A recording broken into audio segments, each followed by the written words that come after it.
اب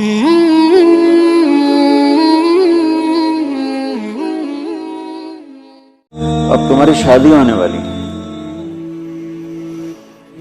تو آنے والی کو دیکھو نا کتنی بڑی قربانی کر کے آ رہی ہے. گھر، ماں باپ، بہن بھائی، سہیلیاں، ماحول، ہر چیز چھوڑ کے وہ آ رہی. تم آتے ہی اس کو کڑاہی میں ڈال دو تو اس کا کیا حال ہوگا. اور جتنی کوئی مشین قیمتی ہوتی ہے اس کی ڈائی اس سے بھی قیمتی ہوتی ہے. ڈائی سانچہ انگریزی میں ڈائی کہتے ہیں، اردو میں سانچہ. مرسڈیز کا جو سانچہ ہے جس میں مرسڈیز ڈھلتی ہے وہ مرسڈیز سے زیادہ مہنگا ہوتا ہے. اس پہ کوئی ذرا بھی خراش آ جائے نا اس کو تبدیل کر دیتے ہیں، نیا لگاتے ہیں. یہ جو 2-3 سال ایک ہی ماڈل چلتا ہے کہ نیا ماڈل لانے کے لیے کروڑوں ڈالر پھر خرچ کرنے پڑتے ہیں کہ نئی ڈائی بنانی ہوتی ہے، نیا سانچہ بنانا ہوتا ہے. اس لیے 3 سال ایک ہی ماڈل چلتا ہے.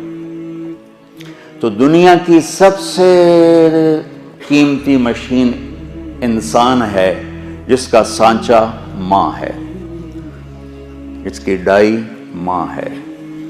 مرسڈیز کے سانچے پر خراش پڑے تو بدل دیتے ہیں، اور ماں بن گئی ہے بچی اور اس کے پیٹ میں بچہ ہے. سسر اس کو ڈانٹ رہا ہے، ساس اس کو ڈانٹ رہی ہے، نندیں اس کو ڈانٹ رہی ہیں، دیور اس کو ڈانٹ رہے ہیں، خامد اس کو ڈانٹ رہا ہے. تو ڈائی اندر میں تو پرزے ہو گئی نا. آج کل بچے پیدائشی ڈپریشن کا شکار ہیں کہ ماؤں پر وہ تشدد ہوتا ہے ماحول. کہیں اس کا الٹ بھی ہو جاتا ہے لیکن وہ بہت کم ہے کہ آنے والی بڑی زوردار ہوتی، سارے نے بلا لیں دی، لیکن یہ بہت کم ہے. زیادہ یہی ہے کہ آنے والی ایک عذاب میں پھنس جاتی. تو اس لیے میں نے کہا بیٹا ہمارا دین ہمیں کہتا ہے کہ لڑکا بھی گھر چھوڑے لڑکی بھی گھر چھوڑے اور اپنا الگ گھر بسائیں تاکہ دو کے مسائل ہوں.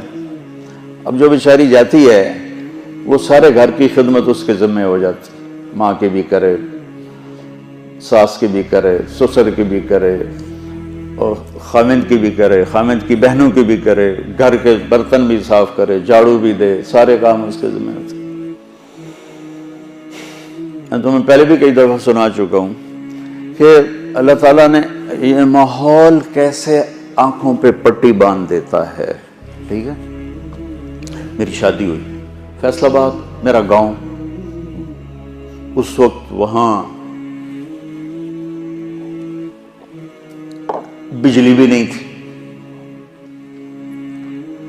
تو میری بیوی شہر سے اور وحشت زدہ ہماری جانگلی زبان وہ سمجھتے نہیں تھی، چپ کر کے بیٹھی رہتی تھی.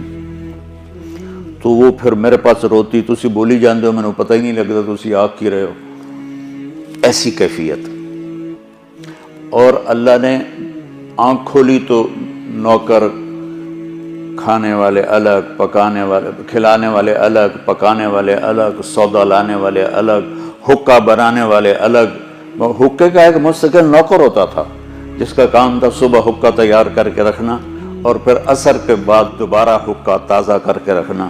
اس وقت حکے پر پوری مجلس لگا کرتی تھی.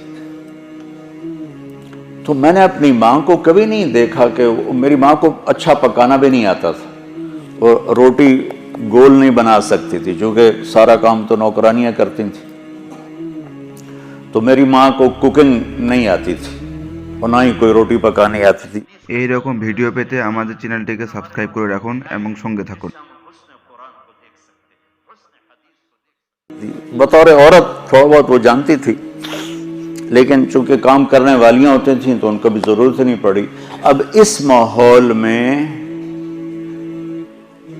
جرگا، پوری مجلس شورا بیٹھی ہے، پوری فیملی کی عورتیں اکٹھی ہیں اور گفتگو کیا ہو رہی ہے؟ تیری ماں تا چولہے تے سڑدی پئی ہوندی ہے تے بیگم تیری ٹھک تے پیڑے تے بیٹھی ہوندی، ٹھک تے منجی تے بیٹھی ہوندی. اور میں ہنس پڑا. میں نے کہا میری ماں کہاں چولہے تے سڑی. میں نے کہا میں ہمیں تا اسے ماں چو جمعیا ਮੇਰੀ ਮਾਂ ਨੂੰ ਤਾਂ ਹੁਣ ਤਾਂ ਪਕਾਉਣਾ ਨਹੀਂ ਆਉਂਦਾ ਤੇ ਉਹ ਕਦਾਂ ਚੁੱਲ੍ਹੇ ਤੇ ਸੜੀ ਹੈ, ਜੋ ਮੇਰੀ ਬੇਗਮ ਜਿਹੜੀ ਉਹ